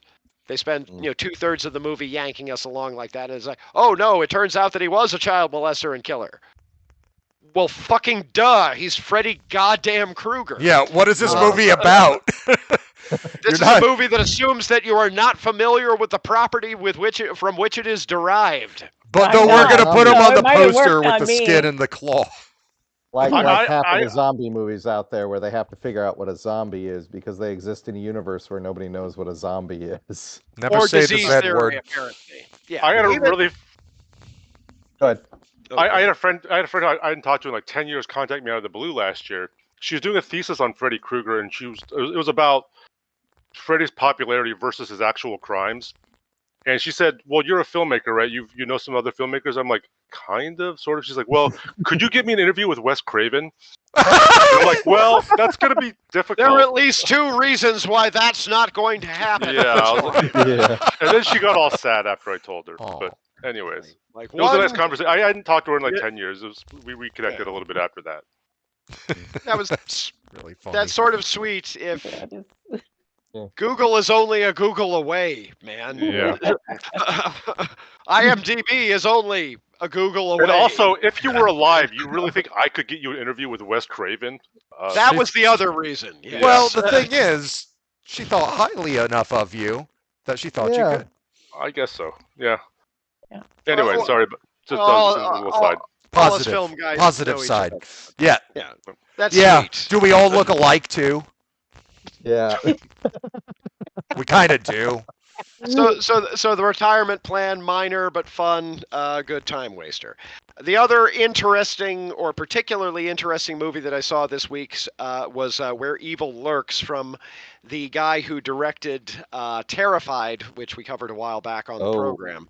Oh. Terrifier or okay. Terrified? Wait, Terrified. Terrified. Terrified. we did Terrified. Terrified? Did we do a movie called Terrified? Yeah, the, that was the Argentinian movie. yeah. With the kid with the ball, and he completely gets like forgot. eaten by a shadow monster that lives in a wall and under a bed and in a corner, and it's like That a was a hound while of $10. I must have Yeah. completely forgotten this movie. It was Anyway. great. Wow. I remember it. It was very Really good. I'll look it up while you talk. Yeah. Just so Okay. see if I can remember. I'm never gonna Where- see this movie you're talking about though, Yeah, Jenner. no, ever. do not ever fucking watch this movie. It is a fantastic movie. There are some moments in this movie, even as somebody who is not triggered by child endangerment, that had me like, oh Jesus Christ. Yeah, no, it is a legitimately upsetting movie, but it is under the hood. It is one of the most articulated statements of present day existential despair as an absolute and inescapable thing that I've seen in a long time. This is a movie That's about really funny. That is literally how Jamie explained. yeah. This is a talked movie about about it to me. climate. This is a movie about climate change destroying the world and any possible future for any subsequent generations. This is a movie where they get the idea that look at it this way: it's a movie where demonic possession is kind of a lingering thing, and everybody knows it's a thing, but the means of dealing with it, as it infects and destroys everyone in its surrounding community, the means of dealing with it is relegated to a very few specially trained specialists who are using a methodology that is so insanely arcane and difficult to execute and obtuse to the. It's the most perfect. It's the most perfect sort of metaphor I've ever seen for legislative gridlock. It is a movie in which the system is literally set up to prevent anything from being accomplished unless everything goes absolutely right. And it's easy for things to go wrong, and it's very, very difficult for anything to go right. It is a stunning, deeply upsetting film. And if you are triggered by by unfortunate things befalling children, it will fuck you up, because it fucked me up. And I don't even, trigger on that. So, recommended guardedly. It's a movie that will make you feel bad, but it's good at it. So there's that. That sold me. No, I'm saying outright, Nate. I know. Jane, I know. I'm. do not fucking watch this movie. I know, Jamie. Do not plan to. Nope. Matt, maybe. Oh. Okay. Yeah, no. That sounds like one that goes on the special shelf. This sounds it's a remarkably close to, hey, smell this. Yeah, no, there I can see that. If you're in the movie for a movie that will straight fuck you up, if you're in a movie that introduces a big floppy, goofy looking, sweet natured dog named Roger, and how could he not be a sweet dog because he's named Roger? and then Kills the dog. oh, not even. The dog kills the kids. Okay. I'm not saying anything, but at the same time, fucking Roger, man, damn. No, thank you. I don't even really want to hear any more about it. Yeah, there we go. Can we go on to something else? Because you're really upsetting me with Roger. I think we're good. Okay. That's how it works, man. Sometimes you want a movie to kind of kick you around, but I understand. I do not, actually. Yeah, well, okay, there you go then. Somebody talk about a nice movie. Jane, do you have any Korean dramas or anything? Go on and just tell you about nice movies. I saw Barbie. Oh, you finally saw Barbie! Okay, I still need to see that. I haven't seen it. I It was haven't so seen it. good. It's on Max now. It's on Max. Just streaming. You don't have to pay extra. Nothing. And I loved it. And I was watching it like 2 minutes, and I'd heard not too much about it, enough, but I was like, this is like great. And I wrote to Connie. I said something like, it's weird and fun and existential, and then that's all they talked about through the whole movie is it's existential. I was like, yeah, I guess it is. It was great. I really liked it. I think it wasn't existential joy. I don't think that it was. Maybe it was maybe sold too hard to me. Like everybody kept saying it was great, but I mean, who doesn't love a Greta Gerwig movie? And it was really, really good. But like I said, I don't know why I had this idea. I guess, like I said, it was oversold, perhaps. Maybe if I'd gone in cold, I might have liked it even more. But I guess I was also expecting more. So, yeah. But hey, yeah, it's free now. Well, not free. If you've got AT&T fiber, you can watch it for free. Meaning it's on HBO Max, and you get HBO Max for free with AT&T fiber. AT&T sponsor us, and then it's a lot of fun. Let me see. Something Connie sponsor told me. Sponsor us, and we'll start actually calling it just Max. There you go. I'm not promising I won't. anything. Nope. I won't either. It's HBO. It's not even HBO Max or HBO Go. It's just HBO to me. HBO. Yeah, and it's not Cinemax. So it's not, No, let's take the really high level brand that has a lot of market penetration and just. Why do people do that these days? Idiots. I don't know. Anyway. So I went to Columbus last week to purchase a house. Congrats. But it's not all completely done, but I've got a bid, and I've got we've got a firm offer that they have accepted. Anyway, it's gonna be great. I'm sure I'll send you all pictures before we're done. But anyway, I should be moving on Groundhog Day, so I'm gonna be moving forever, like an infinite loop. That is awful. That would be hell. It would be hell. Moving forever. Somebody needs to do a moving day, Groundhog Day movie. And if you can finish the move in one day, the loop ends. Spoiler alert, the loop never ends. But that's okay. I mean, we'll get to that. But anyway, so while I was there, Connie said, you have to see my favorite Christmas movie. This is my best friend. And I was like, okay. So she's like, puts it on Hebrew Hammer. Have you seen it? I forgot about that movie with that Jewish movie. Adam Goldberg. Yeah. Yeah, it is a Jew-sploitation movie. Mm-hmm. Actually, very cheerfully fun. It was really neat. And I think that Jenner needs to see it as soon as possible because his celebrity girlfriend, Judy Greer, is the lead female in there. So I should be so freaking lucky. But yeah, anyway. well, when you have a celebrity boyfriend or girlfriend, they don't know that they are your girlfriend or boyfriend, but they actually are. So just saying, they don't know, but they are. They don't know yet. It's like you. Me and You Tom Hiddleston. You and Hiddleston, exactly. Yeah. I so- am He interested doesn't in your know. prospect And you know, would well, like to even if subscribe we to your meet, I would newsletter. never tell him, and I would actually be very polite to him. I would just be all like, "Hello, Mr. Hiddleston," and then in my mind, I'd be like, Did you hear my know voice that like you're my in boyfriend. love with me? Yeah, I'm not gonna do any Yeah. kidnappings or send them like Cuba carrying off. It's like the second thing you say. Anyway. What was the old fan made video? David Duchovny, Why Won't You Love Why Me? would you love me? I know it. what was that? Liz Fair? I don't remember, but I do maybe. remember the song a little bit in the 90s. Mhm. Anyway, so back. That wasn't even Finnish. That was just that hit the top 40. Yeah.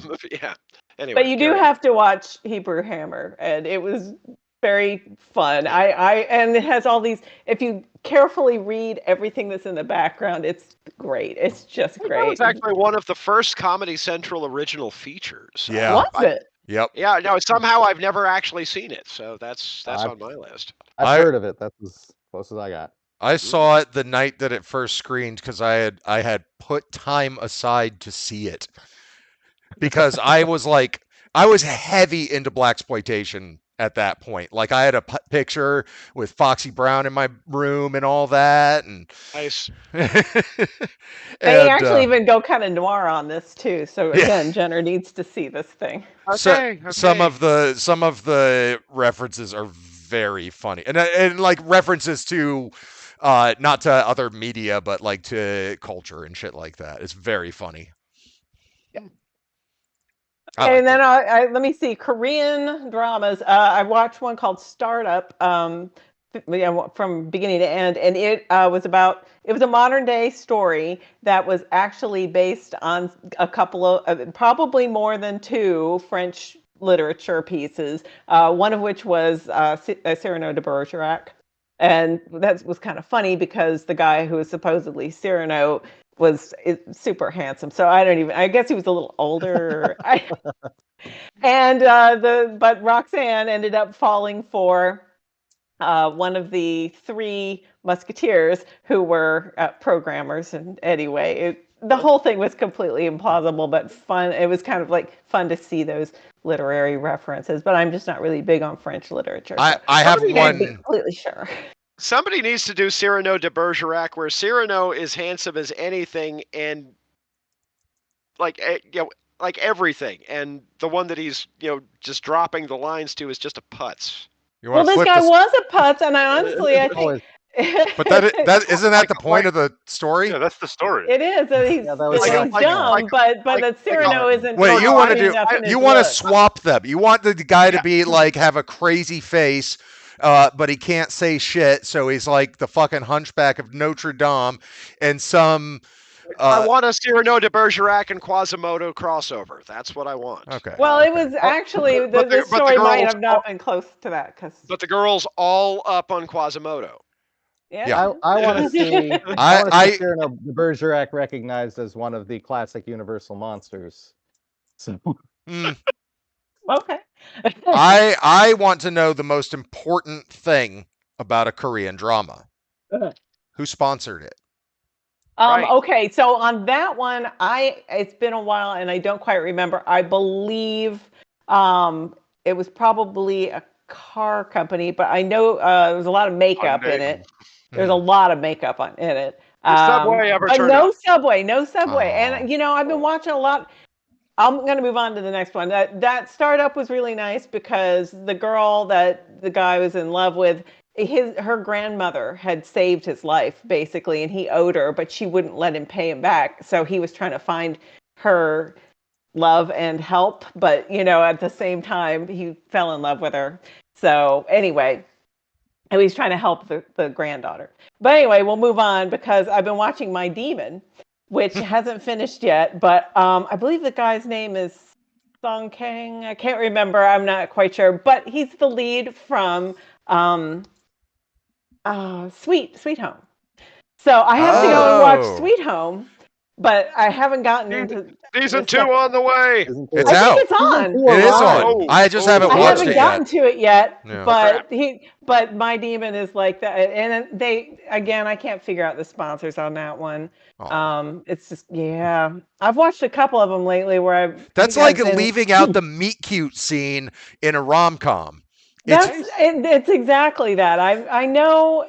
No, I am not really coming up with anything on this. I mean, I really think that the want a cars Korean- might have something to do with it, but I haven't been looking at the car logos. I think it's Chevrolet. I really, really want a Korean drama that's sponsored by Cheetos, just cause. Oh. That would be dust And it gets the everywhere. orange dust, and the guy is like, But they eat them with chopsticks, so there's no. Oh, It's yeah. true. You can. Cultural barrier. I got it. yeah, Yeah. that's right. That's actually a So- smart way fun. to eat them. Yeah. In honestly, Taiwan, it they is. eat chicken fingers, or they eat chicken tenders with a stick. You just Mhm. have a bag. Oh, of Nice. sticks. I do that anyway, man. And I swear there's probably more things that I've been watching, but those are the highlights, so we'll go with that. But yeah, that My Demon is actually quite fun, and it's got the gross girl from Clean with a I can't remember the name of it, but it's something. It was about a guy who had an OCD about cleanliness. I mean, he was literally very sick. He was so driven to be clean. He was scared of germs, and he fell in love with a gross girl. And apparently, this is the gross girl. same. A gross Yeah, she was. She's so nasty. Daddy they boy, actually- daddy. Falling in love so with gross. Like wetlands. the day that she met him, she flicked a booger in his mouth. I mean, this is nasty. Yes, So this sounds it's a Korean awesome. remake. So it's a Korean remake of Korean Along remake. Came Polly. Yeah. No. it was- Korean it remake was- of Wetlands. Yes, it was Ooh. really filthy, and she was Damn. gross, and she always looked dirty. And even in the end, she couldn't. The character couldn't correct herself or get clean, because that would kind of like ruin the point of him actually going to America for 3 years for like intensive therapy to get over it. Changed for her, So but she has to sink wow. into I think her he changed her for own. himself. Yeah, That she is has really to sink into her pathological. own feeder just to keep him on track Yeah. as a socially responsible. I guess, person. but my point is that she cleans up great. Obviously, she's not a dirty person in real life, and she's just absolutely stunningly beautiful with glossy black hair. And I didn't even recognize her because she wasn't nasty like she was in the Clean with a something for now. I can't remember. Clean with a passion for now. That's it. Clean with a passion for now. But that's all, and hey, yay, Korean drama. You, It's you also need, I you love cheerful need to and- come in here one of these weeks with a list of titles, some of which are actual Korean dramas and some of which are We could completely do a made up. game. It would be a game. Yeah, we haven't done a game in a while. Like my old real or fake anime list. We should do it. Possible. I'll put one together, and when we're, next year when we're like needing a little extra time or something, Yeah, that sounds good. we'll insert it. That's gonna happen. Yeah. Yeah, we always run over now. So- All right, Wagner. All right. So to start off, the first couple are, as usual, the movie night picks. Our talk about the 1970 Scrooge last time really got me feeling nostalgic for it, so we watched the musical Scrooge for movie night. Took a little bit for the kids to settle into it, but when they did, they ended up loving it. And as everyone does when the Scrooge leads a freaking musical riot through the center of town, Yeah, I they saw it were last year. totally on board. This week, since it was 2 weeks, we watched this fella. Oh yeah, Anybody I remember? remember Yeah, that I saw one. that. Saw that in So theaters. underrated. I haven't seen it in over a decade. How does it hold up? It's been like 20 years for me. It sits right between Lilo and Stitch and what was the other one? I looked it up specifically so I could say, Brother Bear. So I like Brother Bear. not I've seen that. I have actually never seen Brother Bear. It's I haven't over on either. the shelf over there I like waiting it. for I haven't one of the seen it kids to either, pick actually. it. I like. But it Lilo- is, I mean, it's Treasure Island. It's Yeah. almost to a ridiculous extent. And it, even at, No, but at the time, I saw it in the theater. At the time, I was mildly offended that they're sailing along and suddenly there's a supernova followed by the formation of a black hole within like 30 seconds of each other, and they have to Yeah. sail away from it because that's a thing that happens.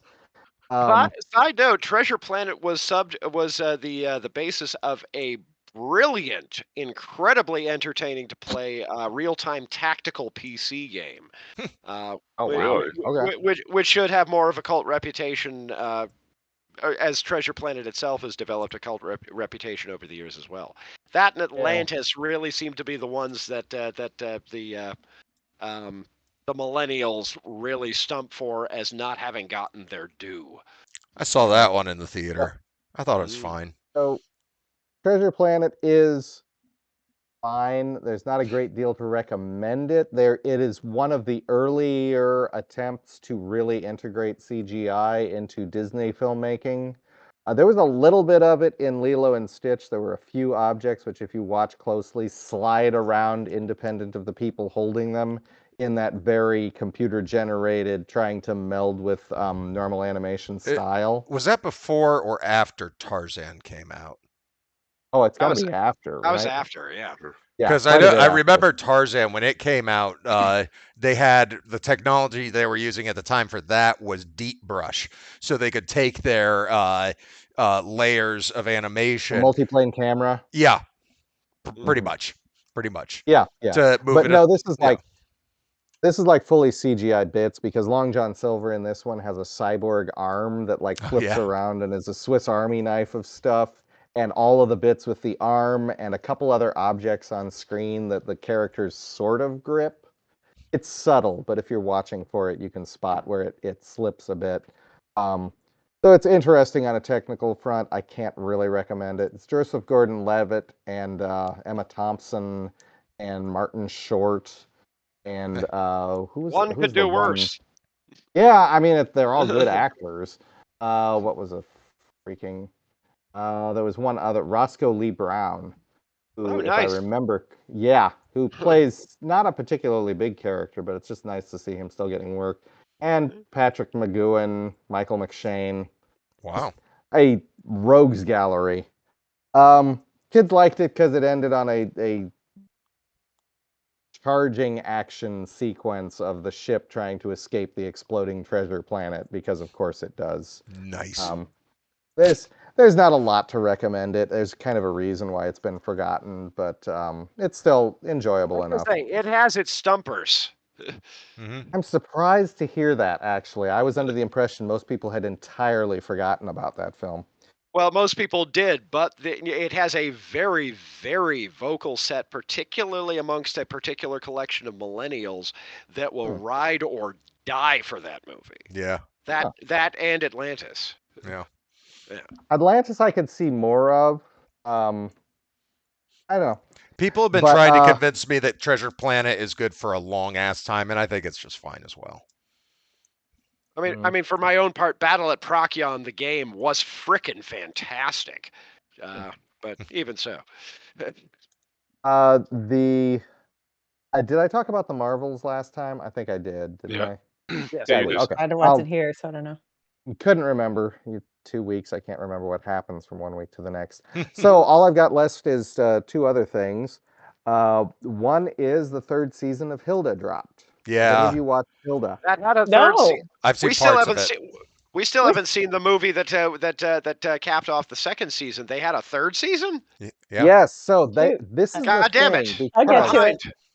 Hilda season 2, the way they went to that movie felt so much like a Farscape situation where they lost funding, lost support, and so we did a movie instead Hail of a Mary. TV series.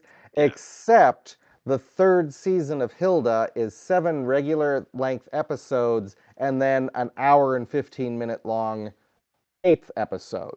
So it looks like they're adapting that model, which is a So- really weird way to go. I like they it. They leaned right the hell back in, is what you're saying. Apparently. I would Um, consider that like the Community ideal. 6 episodes in a movie. Maybe, Six. maybe 6 seasons in a movie, Yeah, right? yeah. 6 seasons. Yeah. Yep, But, 6 seasons in a movie. That's what Peaky Blinders is going to do, right? They did 6, or do they have 5? I I'm can't not remember. sure. I They're still doing- need they're to doing a actually movie watch afterwards. that. I still need to actually watch that in the first place. So. So Hilda is an absolute charm. I put it right up there with like Bluey on my recommend for good for kids, good for adults list Love of Bluey too. recommendations. And Love Hilda. Bluey. And Hilda, I remember watching the first season through. I'm like, this is amazing. This is all so inventive, and they've got all these neat, interesting mythological characters. And oh, that's a Nissa. Oh, this is all just Scandinavian folklore. I'm an idiot. And it's still really good because Yeah. it's got elves, it's got trolls, it's got a rat king in it, They're which is amazing. underrepresented mythological creatures. Yes, they yes, are but underrepresented in popular entertainment. they're my cultural heritage, and I didn't freaking recognize it, so I'm just an idiot. I But like those floating cat clouds. Me too. oh, the woofs. Yeah. Yeah. Oh, Yeah. My daughter has actually kind of got the attention span now to actually watch through the series now, just as the 3rd season came out. So she's about midway through 1st season, just got to the Rat King, and we're having fun with it. So Oh, the Rat King's great. great Oh, fun. yay. Continues the series. The film, the film that ends 3rd season, kind of feels like a like a series finale. Nothing to say they couldn't continue past it, but they do a couple of things you don't normally do unless you're ending the series. it has a nice definitiveness to it. It's a just the in last case. I'm glad when they do that just in case, because I hate it when a series They- gets dropped and They have there's a to these days. cliffhanger. they do. Every one's gonna have to be. You have to fight for your And 3rd and 4th and- seasons. Yeah. Mhm. And lastly, speaking of things that will probably end prematurely, I have been watching the One Piece live action series I heard that's good. with my wife. That is It is- hugely popular. I've Yeah, heard it's really good. it's already been renewed. Yeah. I've heard nothing but good stuff from that. And like I said, I've heard things that have convinced me that I need to watch it, and I've been scrupulously avoiding the animated version for literally decades now. Yeah. Give it 3 episodes. So 1st episode, didn't really feel it. 2nd episode, okay, I'm getting there. 3rd episode, okay. The appeal of this series is the interaction between the leads, because the plot is anime as fuck. Yeah. It's the most- We know how that goes. Yeah, I've read some of the manga. It's Yeah. and they still But don't. They still haven't found the One Piece. They never course will. It'll never Yeah. happen. That's the point. Well, it's a world with a functionally infinite number of pieces, and they're only looking for one of them. Doesn't Luffy have like cloud eyebrows and shit now? And he wears like a cloud vest and has a cloud hair and shit. Maybe that comes later. He looks I don't- wild. I have no idea how he got to that point. But anyway. Yeah, but I mean, I'm starting to see the appeal. We'll watch at least to the end of this season, see where it goes. Apparently, they've compressed something like 80 episodes into the 1st season, which is only 8 episodes of an hour apiece. So they might catch up. For God In forbid. 50 years, even at that It'll rate. take that Who long. knows? Yeah. Well, let's see. 80. Let's see. That's 10 seasons would put them at 800. They'd have to probably at least double that to catch up. I don't know. And that's it. That's all I've been watching. All right. Oh, Nate, did you watch with Jess? Did you watch that new Leave the World Behind? No, I did not. Okay, she posted about that. I don't want to. I saw pieces of it, and it looks so loathsome. I didn't. I hated the book, so I was just curious if the movie was worth watching. Jess didn't seem to like it. What is it? I've only seen the ads. It's like a apocalypse movie. Yeah, this couple with Julia Roberts and it's Netflix's annual end of the world movie. Yeah, Oh. yeah, and it's a couple trying to get along in a house. I think it's Ethan Hawke and Julia Roberts. Julia Roberts are renting a house, and Mahershala Ali. Mahershala Ali and his child are the owners and come back, and then it becomes a tense. Are they owners or not? But that's kind of on the side. And then post-apocalyptic things happen, and a kid And then goes missing and shit. Yeah. It's And the- really Wow. it's really La- dumb. last year was that Bombach DeLillo thing, which Oh, I White love. Noise. White Noise, that was it. Yeah. I love that. I like the book. I haven't. Yeah. I forgot that was even on there. Is it still? It's a Netflix Yeah. movie, right? So it's still there. Year before that was Don't Look Up. I mean, literally, Netflix is making an I love Don't apocalyptic. Look Up. I hated Don't Look Up. Netflix is making an apocalyptic satire every year, so I'm curious to see what they do next year. This one's not a satire, I don't think.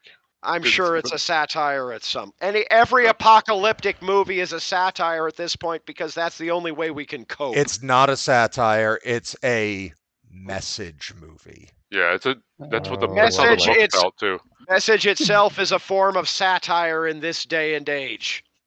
I don't think it is in this one. I just think the movie is stupid.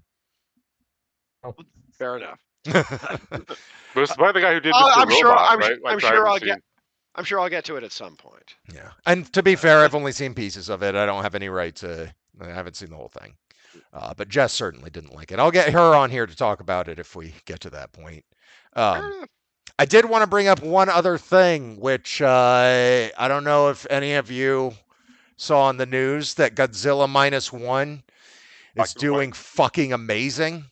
Oh, yeah. As is The Boy and the Heron. They Yeah. they both started off with like a limited release. They've expanded to 2,300 some odd theaters each. Yeah. Our friend Darius just posted that it's being released in black and white now in theaters. The Awesome. new Ooh. Godzilla? Godzilla, yeah, Godzilla. What? Oh shit! I gotta go see that. Yeah. And, No, also, it's a legitimate phenomenon, and we had a week there where the number one and number two movies at the theatrical box office were a Kaiju Iga and a Miyazaki movie. Now, think- I want to point out two things about this that weigh heavily on my mind after thinking about the film industry over the last couple of years, I guess the last decade to 2 decades.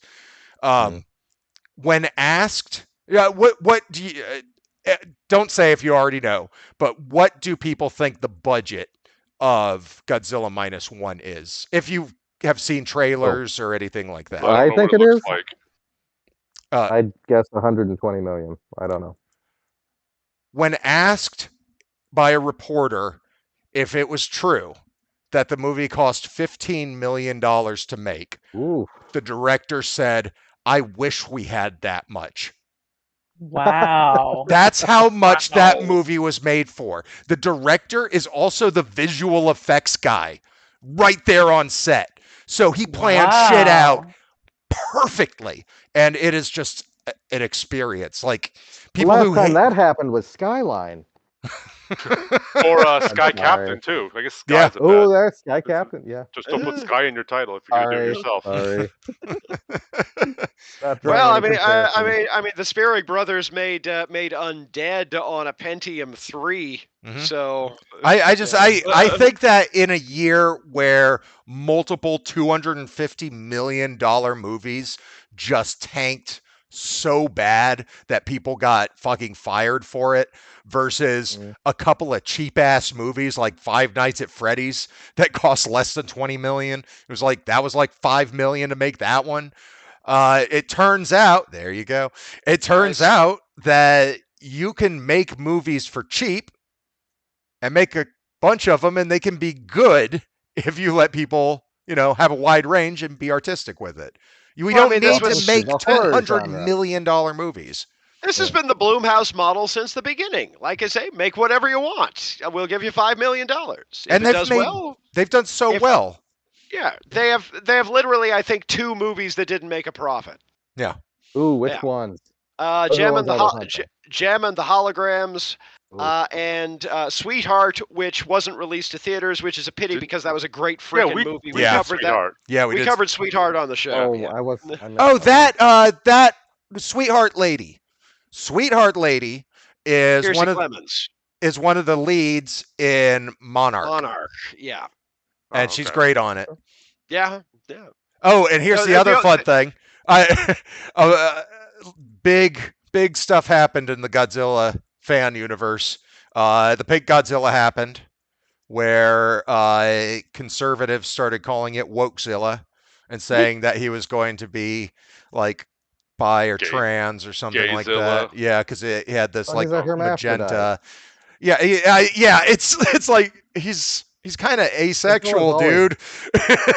He's been a hermaphrodite since the start. That's where Yeah. Godzuki came from. I mean, You- it's you putting sexual characteristics Right, on right. a giant lizard. And saying. the other ammunition that they had was that the main character, it turns out, had a girlfriend and was living with her, but was really cheating on her with another girl because she's kind of a shitty person. And they were like, fucking putting lesbians in this movie. I mean, I understand that they're out there in the real world, but they're just putting them there to pander. It's a panderverse. South Park. Okay. And that's where we're at. The people see a gay couple in a show. You know, I gotta continue to say that if you go and you eat from a flaming dumpster, you don't get to blame the dumpster. Okay? Okay. I If you're like going that. on the internet looking That for feels like the appropriate opinions. level of layers there. To be fair, most of these things that I've seen have come from Godzilla groups that I've been in since I first got on Facebook. And they've always been just talked about Godzilla, never had political anything, even in 2016, just except for one group, which I left, just Godzilla. And that's it. And this particular episode and this particular Godzilla, suddenly it's all political shit again. So my assumption is that it's fabricated. I don't think anybody actually believes this shit. I don't think that the people who are saying it believe it. I think they're trying to get a rise, and I think you can't tell the difference between trolls and reality anymore, to the point where people just Well, I mean, this kind of shit gets views, and people know that now. yeah, They use it. Fucking sucks. They get reactions. This gets engagement. This is what, yeah. And that's what it's all about, engagement. Yeah. Well, we refuse to do that. We like our 2 viewers. Yeah, we love Spirited. Best Christmas movie ever. What? Yeah. All right. Well, I think we're probably good to go for the for winter break. Are we talking about movie for next time or no? Next time's gonna be in like at least 3 3 weeks. Yeah, I think that's probably something we might There's want to plenty of figure out. time. Just it's plenty of time to think about. my Or do you want initial to? Oh, did you want to talk now? And Well, no, I was just gonna say my initial inclination was the Hebrew hammer, but Yes. That was what I was going to suggest too. It's really fun. since we It's have free 3 on- weeks, would you guys all be willing? Would you people let's all talk be about 2 willing movies. to talk about 2 movies? Because I've wanted to see the follow-up to Black Dynamite. Oh, Outlaw Johnny Black. That's it. Yes, no, I've been meaning to get to that. I just haven't found the right time for it. It's 2 hours and 15 minutes long. I don't give a shit. No, What's that's it not on? that's not what I'm saying. Is I just haven't been able to correctly budget yeah. the time for it. I am going to bask in every moment of that movie. But We've got 3 weeks. We can find it. We can I find think it. so. Yeah. yeah, no, we'll What's it let's on? What is it on? I just saw I'm it. looking. I just flip I around. mean, it's What's it rentable on. called again? It's on I'm gonna write Amazon it for down. rent. The Outlaw Johnny Black. Oh, I remember where I saw it somewhere that you guys don't have access to. Enough said about that on live YouTube. It's for pay, Amazon Prime, Vudu, Google Play, all about the same cost. And I YouTube. believe Hebrew Hammer is free on Prime. Free on Prime. Cool. I don't know what Hoopla is. It's a library app, I thought, isn't it? Oh shit. No, that's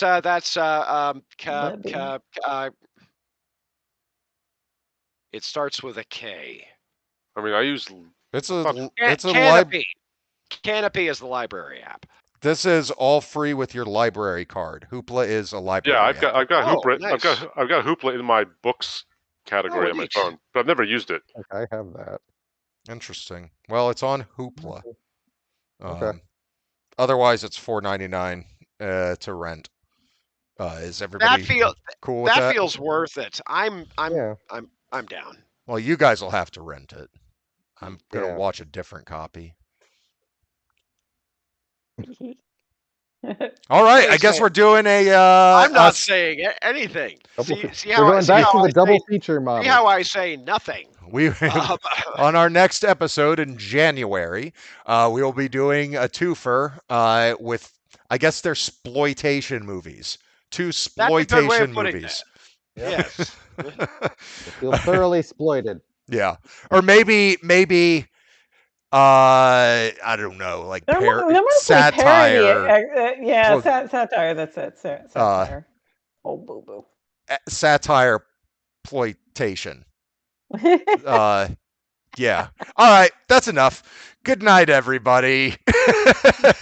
We'll see you in the next year. Happy holidays. Like and subscribe if you want to. We don't mind if you don't.